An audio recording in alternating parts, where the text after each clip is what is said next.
तो फिर शुरू करते हैं। हरे कृष्णा। सभी भक्तों का स्वागत है आज की भगवत गीता क्लास में। हम मंगलाचरण करते हैं। ओम अज्ञानतिमिरान्धस्य ज्ञानञ्जनशलाकया चक्षुरुन्मिलितं येन तस्मै श्रीगुरुवे नमः। श्रीचैतन्यमनोभीष्टं स्थापितं येन भूतले स्वयं रूपः कदा मह्यं ददाति सत्पदान्तिकम्। वन्देऽहं श्रीगुरो श्रीयुतापदकमलं श्रीगुरून् वैष्णवांश्च श्रीरूपं साग्रजातं सहगण रघुनाथं वितं तं सजीवं साधुवेतं सावधूतं परिजनसहितं कृष्ण चैतन्य देवं श्रीराधा कृष्ण पादान् सहगण ललिता श्री विशाखां हे कृष्ण करुणा सिंधु दीनबंधो जगतपते गोपेश गोपिका कांता राधा कांता नमस्तुते। तप्त कांचन गौरांगी राधे वृंदावनेश्वरी वृषभानुसुते देवी प्रणमामि हरिप्रिये। वाञ्छाकल्पतरुभ्यश्च कृपा सिन्धुभ्येव च पतितानां पावनेभ्यो वैष्णवेभ्यो नमो नमः। जय श्री कृष्ण चैतन्य प्रभु नित्यानंद श्री अद्वैत गदाधर श्रीवासादि गौर भक्त वृंद। हरे कृष्णा कृष्णा कृष्णा हरे हरे हरे राम राम राम हरे हरे। रामाय रामभद्राय रामचंद्राय वेदसे रघुनाथाय नाथाय सीताया पते नमः। नमो विष्णुपादाय कृष्णपृष्ठाय भूतले श्रीमते भक्तिवेदांत स्वामिनि इति नामिने। नमस्ते सारस्वते देवे गौरवाणी प्रचारिणे निर्विशेषा शून्यवादी पाश्चात्य देश तारिणे। हरे कृष्णा। तो शुरू करते हैं।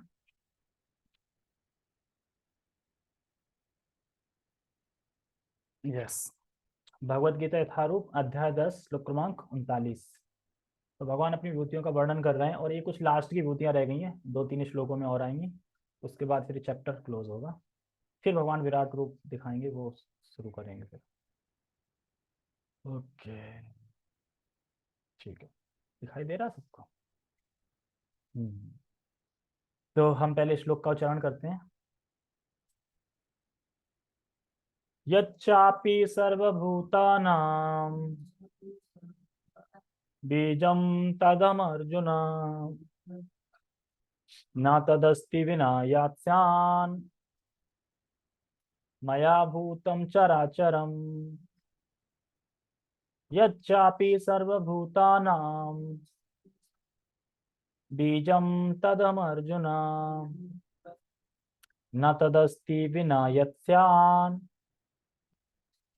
मया भूतं चराचरम्। यच्चापि सर्वभूतानां बीजं तदमर्जुन न तदस्ति विना यत्स्यान् मया भूतं चराचरम्। चराचरम। तो भगवान यहाँ पे मेन जो अपनी विभूति बता रहे हैं कि चाहे कोई चर हो चाहे कोई अचर हो, दोनों का बीज मैं ही हूं। बीज मतलब शुरुआत मुझी से हुई है। अब यहाँ पे क्वेश्चन खत्म हो जाता है कि अंडे से मुर्गी आई या मुर्गी से अंडा आया। क्या कह रहे हैं भगवान? कौन आया पहले? कौन आया? अंडा आया मुर्गी आई पहले? हैं? कैसे? भगवान से अंडा भी तो निकल सकता हो। अंडा क्या होता है? अंडा निकाल मतलब अंडा से फिर मुर्गी आ गई हो, सभी तो हो सकता है। क्योंकि ब्रह्मा ने सभी को शरीर दिए हैं, यानी आत्मा थी। मुर्गी के अंदर भी तो आत्मा है ना, लेकिन उसको शरीर दिया पहले। शरीर आया ना, उसके बाद ही तो आगे बढ़ा। तो यानी पहले मुर्गी थी। और भगवान यहाँ पे कह भी रहे हैं जो चर या चर शुरुआत मुझी से हुई है, मतलब मैं नहीं हूं तो इनका कोई अस्तित्व नहीं है। मैं हूं इसीलिए सबका अस्तित्व है, मैं हूं इसीलिए रह रहे हैं सब। मैं नहीं हूं तो ये कोई रह भी नहीं पाएगा। यही आज के श्लोक में बताएंगे, ठीक है? तो हम पहले श्लोक समझने का प्रयास करते हैं। यच्चापि सर्वभूतानाम, जितने भी जीव हैं, बीजम तदम अर्जुना, हे अर्जुन जितने भी बीज हैं, वो सॉरी जितने भी जीव हैं उन सब का बीज मैं हूं। यच्चापि सर्वभूतानाम यानी जितने भी जीव हैं, तद हम अर्जुना, हे अर्जुन जितने भी जीव हैं बीजम, मैं उन सभी का बीज हूं। ठीक है, बीज का मतलब होता है कि शुरुआत ही मैं देता हूं, शुरुआत ही मुझसे होती, मैं ही देता हूं उनको शुरुआत। ठीक है, फिर आगे आते हैं। आगे कह रहे हैं न तदस्ति विनाश्यान मया भूतम चराचरम। जितने भी चर अचर जीव हैं, चर मतलब चलने वाले, अचर मतलब नहीं चलने वाले, हाँ, वह मेरे बिना नहीं हो सकते, मतलब मैं नहीं हूं मेरे बिना वो नहीं हो सकते, मेरे बिना उनका कोई अस्तित्व नहीं है। छोटा श्लोक है, बिल्कुल 5 मिनट, 5 मिनट से भी ज्यादा नहीं लगेंगे इसमें। आज क्लास 8:10 पे खत्म हो जाएगी, क्योंकि 5 5 मिनट का है, अभी खत्म हो जाएगा। थोड़ी बहुत चर्चा उसकी करेंगे मथुरा माता की। ठीक है, तो हम इसका टेक्स्ट पढ़ते हैं।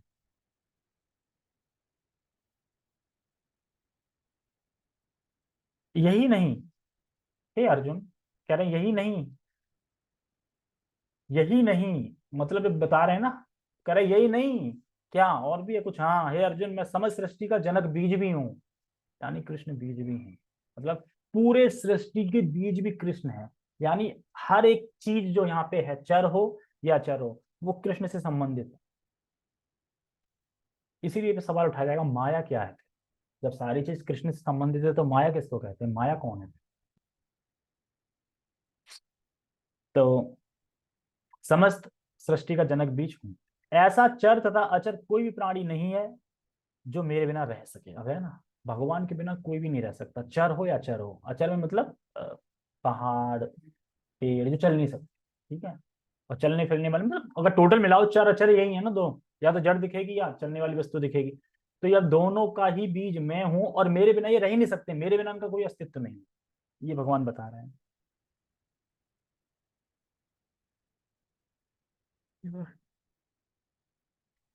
तो भगवान यहाँ पे एक तरह से देखा जाए कितनी बड़ी स्टेटमेंट दे रहे हैं, भगवान ने पूरा ही बता दिया कि सभी जीवों का बीज मैं हूं। आगे बोलेंगे हम बीज पदा पिता, ये निकल गया श्लोक, क्या आएगा, हम बीज पदा पिता निकल गया ना, मैं सभी जीवों का पिता हूँ, है निकल गया। आगे आएगा, अगर नहीं आया होगा तो आगे आएगा, और नहीं आगे आएगा तो नीचे पीछे निकल गया होगा इतना, क्योंकि कलयुग के लोग हैं ना हम सब, तो याद भूल जाते हैं। ठीक है, इसीलिए तो कह रहे हैं कि गीता एक ऐसा शास्त्र है जो तुम पूरा खत्म हो जाए स्टार्टिंग से फिर पढ़ाना स्टार्ट कर दो, क्योंकि वो ये सब भूल चुके हैं ना पीछे का। लेकिन जब पढ़ाएंगे ना तो याद सब आता जाएगा, याद आता जाएगा तो माइंड में घुसेगा, 30 बार पढ़ाएंगे तो और उस तरीके से फिर पूरी गीता याद हो जाएगी तुम्हें, मतलब पूरी गीता का कहीं भी कोई श्लोक फट से सुना दोगे।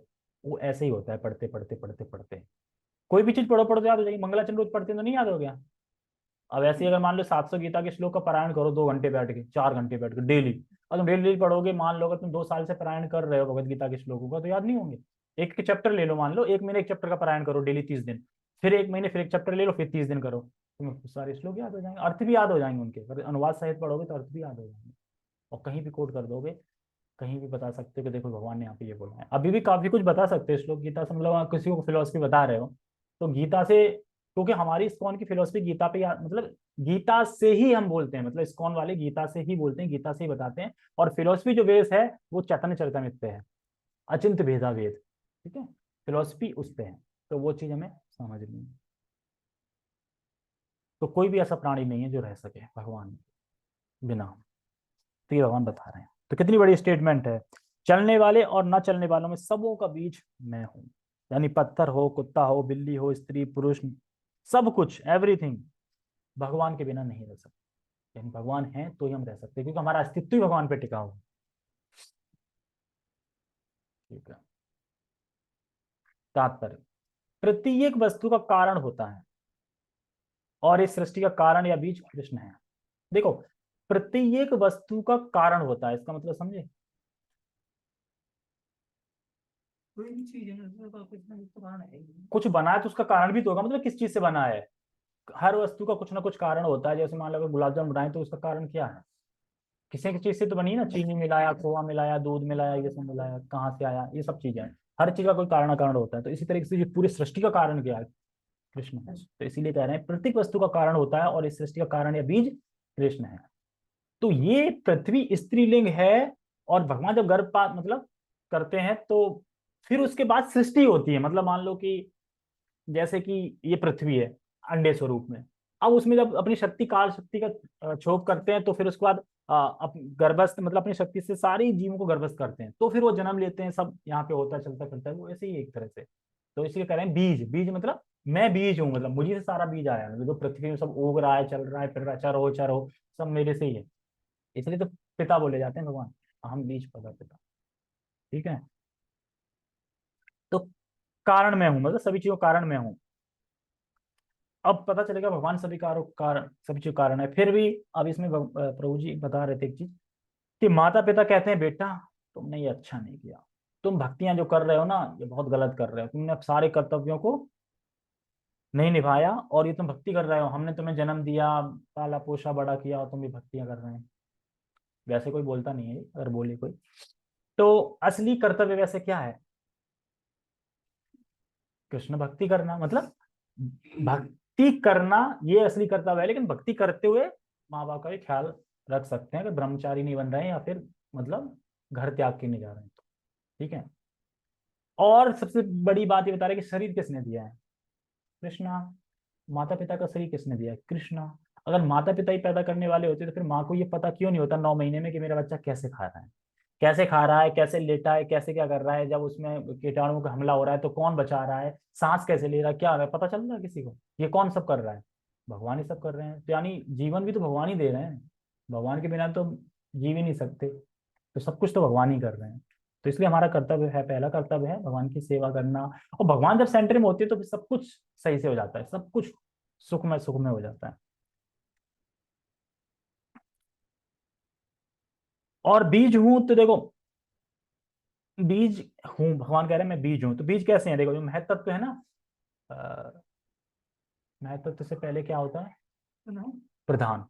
प्रधान है तो प्रधान मतलब क्या होता है कि सतोगुण रजोगुण तमोगुण मतलब एकदम बैलेंस में रहता है, मतलब कि कोई उसमें डिसबैलेंस नहीं होता है, सामान्य स्तर पे एकदम 33 33 33 ऐसे करके, ठीक है, ऐसे रहता है। तो उस पे जब महाविष्णु अपने मतलब दृष्टिपात करते हैं, क्षोभ उत्पन्न करते हैं, और अपने दृष्टिपात से जीवों को गर्भित करते हैं, उसमें डालते हैं, तो इस प्रोसेस को बोलते हैं महतत्व। तो महतत्व के द्वारा ये सभी जीव गर्भस्थ हो जाते हैं, और गर्भस्थ होकर फिर जिसके कारण फिर सृष्टि होती है, और फिर ब्रह्मा को कार्य दिया जाता है, फिर ब्रह्मा सबके शरीर देते हैं, ऐसे करके ये सब फिर ब्रह्मा का कार्य आगे हो जाता है, ठीक है। तो ये है। तो जो वास्तविक वस्तु जो है, मतलब वास्तविक वस्तु है उसके कारण कृष्ण ही है, जो वास्तविक वस्तु है, क्या कहना चाह रहे हैं यहाँ पे? या ये कहना चाह रहे हैं आकाश पुष्प, आकाश में पुष्प होते हैं, आकाश में पुष्प लग सकते हैं? नहीं लगते ना, तो वो चीज है ही नहीं, अब कहीं इसके कारण भी कृष्ण है? नहीं, जो चीज वस्तुता है मतलब सबके कारण कृष्ण ही है, प्रत्येक वस्तु का कारण भी कृष्ण है, ठीक है, पढ़ लिया। और कृष्ण तो है, पर किस रूप में? हमने देखा सृष्टि कृष्ण तो नहीं कर रहा है, क्षोभोत्पन्न कृष्ण ने तो नहीं किया, किसने किया? महाविष्णु ने किया। तो कृष्ण किस रूप में है? महाविष्णु के रूप में सृष्टि कर रहे हैं, तो कृष्ण के विस्तार है महाविष्णु। अब यहाँ पे एक क्वेश्चन किया था किसी ने, और वही क्वेश्चन मैं कर रहा हूँ, ठीक है। क्वेश्चन किया था, अगर कोई भगवान को निराकार मान रहा है या सामान्य पुरुष मान रहा है, तो उसको सजा कौन देता है?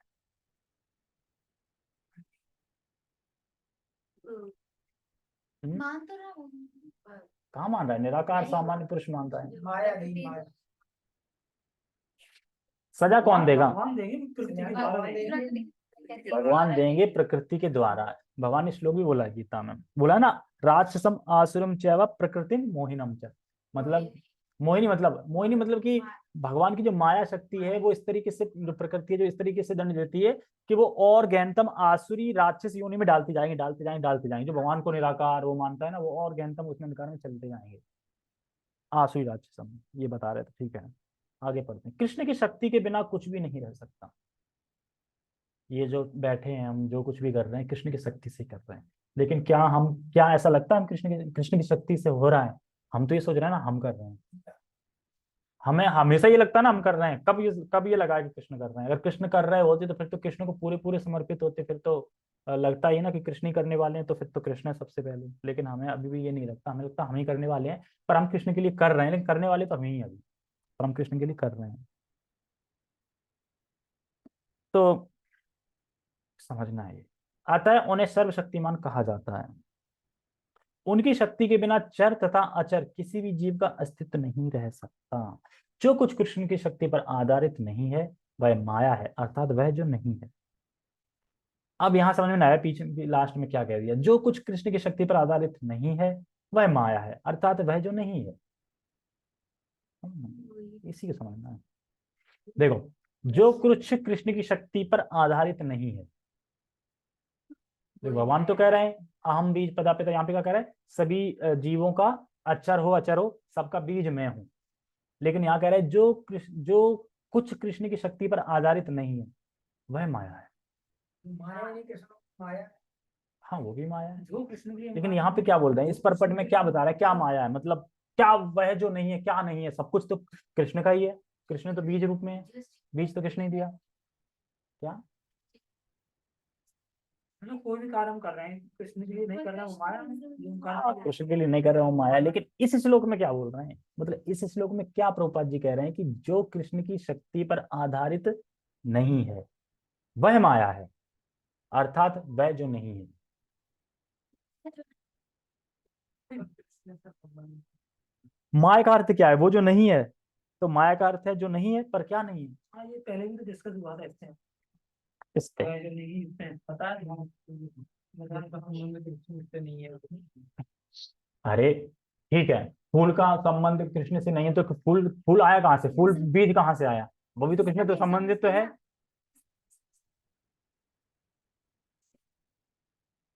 उसको तो उसका संबंध है ही नहीं। वो आकाश पुष्प का एग्जाम्पल उससे दिया था कि आकाश पुष्प तो होता ही नहीं ना, तो वो नहीं कृष्ण कह रहे हैं कि वो मुझ पर आधारित है। जो चीज वस्तुतः है, फूल तो वस्तुतः है ना, आज आप सबके शरीर है ना, वैसे तो शरीर नहीं, तुम तो आत्मा हो, तब शरीर तो माया एक तरीके से सोचा जाए, लेकिन लेकिन शरीर लेकिन दिया तो भगवान ने ही है ना। तो क्या कहना चाह रहे हैं, बड़ा बड़ा बड़ा मुश्किल में समझ में आ पाया था मुझको भी। उस तरीके से यार कौशल प्रभु क्या कह रहा है, एक सेकंड एक सेकंड, मैं भी तो कृष्ण की, माया भी तो कृष्ण की ही है। अब माया कृष्ण की है, लेकिन यहाँ पे बता रहे हैं कि माया मतलब माया भी कृष्ण की है, वैसे तो सारा कुछ कृष्ण का है, लेकिन माया मतलब यहाँ पे वो माया है कि जिसमें हम कृष्ण को भूल जाते हैं। एक शब्द चला ज्यादा नहीं है। हाँ एक शब्द ही है। देख प्रभु जी यहाँ पे ये बता रहे थे, समझना, देखो मैं धीरे धीरे पढ़ता हूँ। यह सोचना कि मेरा या किसी अन्य वस्तु का अस्तित्व भगवान से अलग है, यही माया है। देखो सब चीजों का अस्तित्व कृष्ण पे ही है, पक्का ये तो पता है, लेकिन मैं ये सोच रहा हूं कि इस चीज का कृष्ण से अस्तित्व नहीं है, वही माया है, वही सोचना माया है। मतलब जैसे कि ये कॉपी कृष्ण पे आश्रित है, मान लो कृष्ण का अस्तित्व है, मतलब कृष्ण का कृष्ण पे क्या बोलते हैं,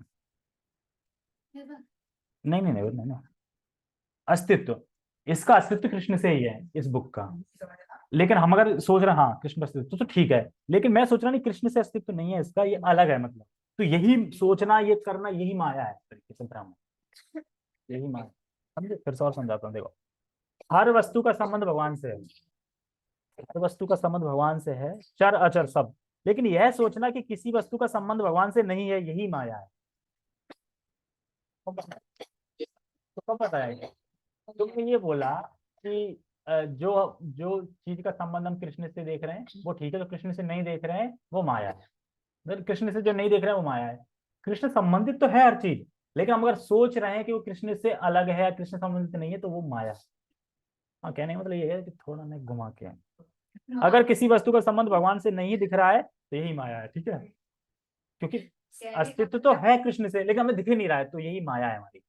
जैसे कि ये शरीर को हम, जैसे हम आत्मा का संबंध परमात्मा से है, ठीक है, आत्मा का संबंध किससे, भगवान के हम दास हैं, लेकिन मैं सोच रहा हूँ नहीं मैं इंडिविजुअल हूँ, तो ये माया है। हम कमा रहे हैं, खा रहे हैं, पी रहे हैं, ये सब कुछ कृष्ण की दया से, हम सोच रहे हैं नहीं मैं करने वाला हूँ, तो यही माया है। मतलब कृष्ण से संबंध चीजों का है लेकिन हम सोच रहे हैं कि नहीं है, तो यही माया। ठीक है, माया माया माया, अब रात्रि सपने में माया आएंगे, जो नहीं है और उसको हम मान बैठे हैं वही माया है। हाँ नहीं, जो नहीं है, क्या नहीं है, क्या, अच्छा जो नहीं है मतलब क्या नहीं है, यहाँ ये बात आ जाएगी ना, कहना है जो नहीं है और उसको हम मान बैठे हैं वही माया है। मान लो कि शरीर हमारा नहीं है लेकिन हम मान बैठे हैं तो ये माया है, लेकिन शरीर तो है ना, हमने धारण किया है, लेकिन हम इस शरीर का संबंध अगर कृष्ण से है लेकिन वो हम नहीं देख रहे हैं तो माया है। संबंध की बात आ रही है, संबंध देखना, बहुत जरूरी है कृष्ण से, ठीक है। ओके, बहुत हो गया, बाकी सोच सोच के कल बता देना, ठीक है। हरे कृष्णा। तो अब हम मथुरा महात्म पढ़ेंगे थोड़ी देर, उसके बाद फिर बंद करेंगे। वृंदावन मथुरा धाम की जय। और आज वृंदावन से भी श्लोक आए इसमें, ठीक है। तो हम पढ़ रहे थे कि किस तरीके से मथुरा विष्णु लोक प्रदान करता है, यानी विष्णु वैकुंठ लोक की प्राप्ति होती है मथुरा में। तो आदिवरा पुराण में यह कहा गया है 106 नंबर टेक्स्ट में, कल्पगामेण किम तस्या वाराणस्याम च वा शुभे मथुरायाम तु यत् पुण्यम तस्या पुण्य फलम शृणु। सुनो, क्या सुने? हे सुंदरी, मतलब पृथ्वी से कह रहे सुनो, क्या सुनो? कल्प ग्रामीण, कल्प, एक कल्प कितने टाइम का होता है, कोई बता सकता है?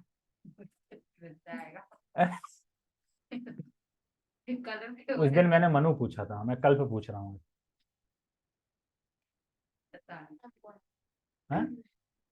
एक कल्प, एक कल्प का समय कोई बता सकता है? एक कल्प कितने टाइम का होता है?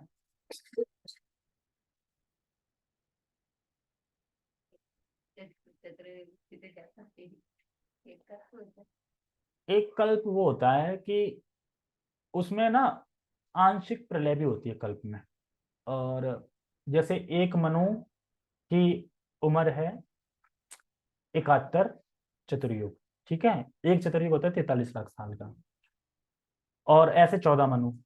तो 14 मनु, जब ऐसे 14 मनु है ना, तो 14 मनु है, तो 14 मनु जब मरते हैं तब ब्रह्मा के 12 घंटे होते हैं, ठीक है। उसको एक कल्प बोलते हैं, यानी 71 इंटू 1000, हजार। 71 इंटू 1000 करेंगे, उतना आ रहा है, उतना समय बाद एक कल्प। एक कल्प देखो, एक होता है रात्र का कल्प, एक होता है दिन का कल्प, ठीक है।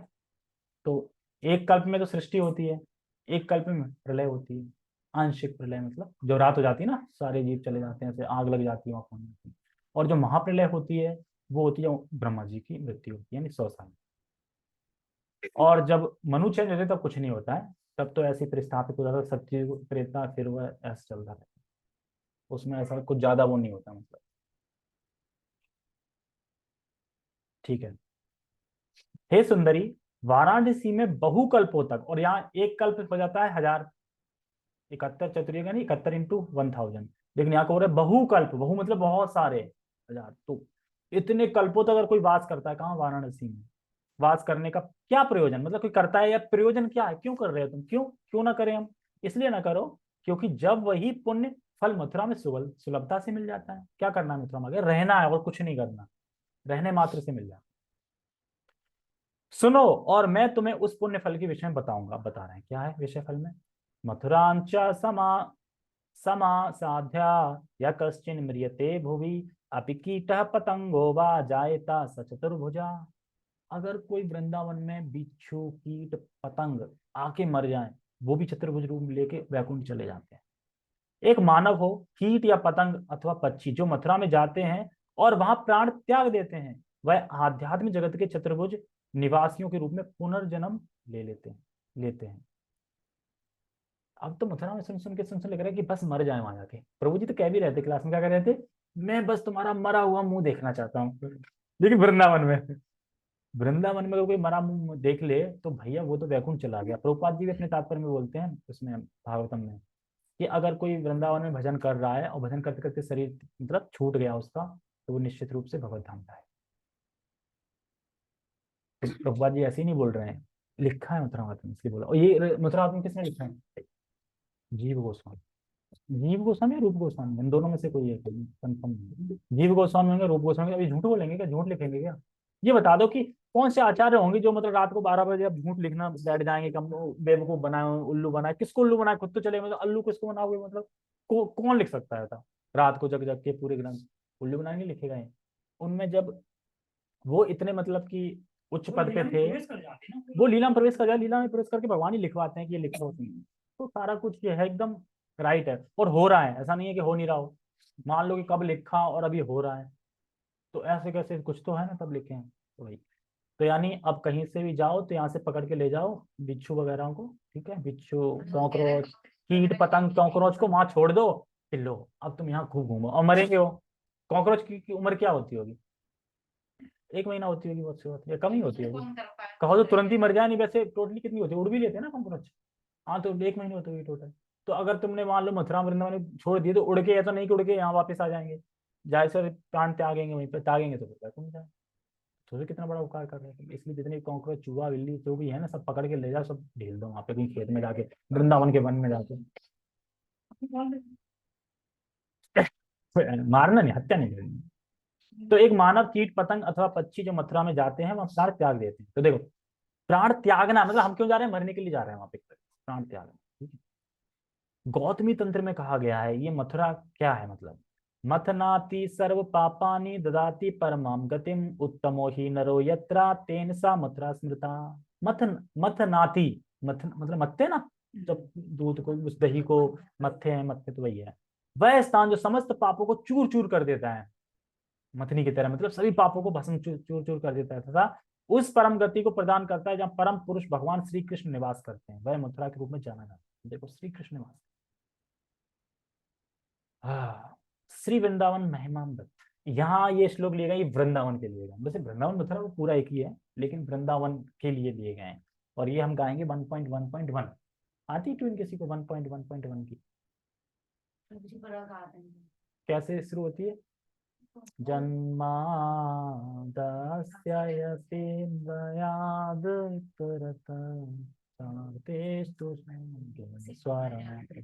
ठीक है, तो इसको गाते हैं। ये वृंदावनमावसन्ति यदि वा स्प्रदृष्टात् दृष्टागता ध्यायान्ति प्रणमन्ति तद्गुणा गाणान गायन्ति श्रुण्वन्ति वा। सही नहीं हो रहा। मूर्धा बिभ्रति तद्रज क्वचन तत्संबंध संबंधिन तानाप्यान्यते परम पदो अहो वृंदावनम पावनम। जो मनुष्य इस वृंदावन में निवास करते हैं, अथवा इसका स्पर्श या दर्शन करते हैं, अथवा इसका ध्यान प्रणाम और इसके गुणों के समूह का गान करते हैं, अथवा इसका स्पर्श करते हैं, अथवा इसके रज कणों को अपने सिर पर धारण करते हैं, या किसी भी प्रकार से इससे संबंध स्थापित करते हैं, उन्हें भी यह पावन वृंदावन परम धाम की प्राप्ति कराता है। इतनी सारी जो चीजें बताएंगे, अगर कोई भी करता है तो जो वृंदावन है वो धाम की प्राप्ति कराता है। और वृंदावन में कृष्ण है तो कृष्ण के पास ही जाएंगे, जाहिर सी बात। तो इतना कुछ है इसमें, फिर भी आधा घंटा लगभग हो ही गया है ना, 5 मिनट बोल रहा था मैं। ठीक है, ओके, ये चैप्टर खत्म हो गया, अब अगला आएगा तो हम उसको पढ़ेंगे, ठीक है। मतलब इसका जो कर रहे हैं इसका स्पर्श दर्शन करते हैं या तो अपन तो एक बार स्पर्श दर्शन करे आए जैसे कि जो वहां निवास करते हैं, अथवा या इसका स्पर्श दर्शन करते हैं। खत्म हो गया, दूसरा कल ही करते हैं। आप कह रही हो, बाकी जूम वाले तो देखो कहाँ ऐसे हाथ में हो रहे हैं, नगर की कब खत्म हो, कब खत्म हो। तुम सुन लिए ना। ठीक है, हरे कृष्णा। जगत गुरु शील प्रभुपाद की जय, श्रीमद् भगवद गीता की जय, निताई निताई गौर प्रेमानंदे। हरि हरि बोल, हरे कृष्णा।